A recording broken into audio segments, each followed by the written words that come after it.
Night premier చూశాను darling కింద ఒక క్యాప్షన్ ఉంటుంది వై దిస్ కొలవేరి అని. సో మీరు అర్థం చేసుకోవచ్చు, ఆ టైటిల్లోనే మీకు అర్థమవుతుంది.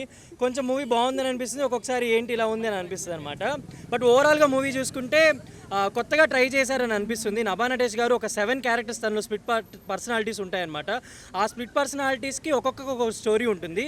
దాన్ని ఎలా ఈయన క్యూర్ చేశాడు, దానికి ఎలా ట్రీట్మెంట్ ఇచ్చాడు అనేది మనం చూసుకోవచ్చు. అండ్ ఇంకోటి చూసుకుంటే అనన్య నగర్లో కూడా ఉంటుంది ఒక బెస్ట్ పర్ఫార్మెన్స్ అనమాట. తను ఒక సైకాలజీ సంబంధించిన డాక్టర్ లాగా ఉంటుంది. అండ్ ఓవరాల్గా చూసుకుంటే ఎక్కడో కొంచెం చిన్న ఏదో క్యారెక్టర్స్ చేసినట్టు, అంటే వాంటెడ్లీ చేసినట్టు ఉంటుంది, కానీ అంత ది బెస్ట్ పర్ఫార్మెన్స్ లాగా అయితే అనిపించలేదు. బాగుంది, అంటే ఏదో ఇంకొక డిఫరెంట్ జోనర్ అనమాట. అంటే మల్లేశం ఒకటి, బలగం ఒకటి, అంటే ఒక్కొక్క స్టైల్ ఆఫ్లో వెళ్తున్నాడు ప్రియదర్శి. చెప్పుకోవాలంటే కాన్సెప్ట్స్ తీసుకుంటేనే ఇలాంటి మంచి సినిమాలు వస్తేనే బాగుంటుంది.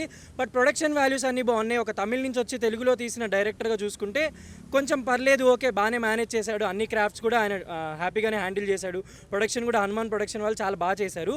ఇంకొంచెం ఏమన్నా కొంచెం కేర్ తీసుకొని కొంచెం అంటే కరెక్షన్స్ ఏమైనా చేసుంటే బాగుంటుంది.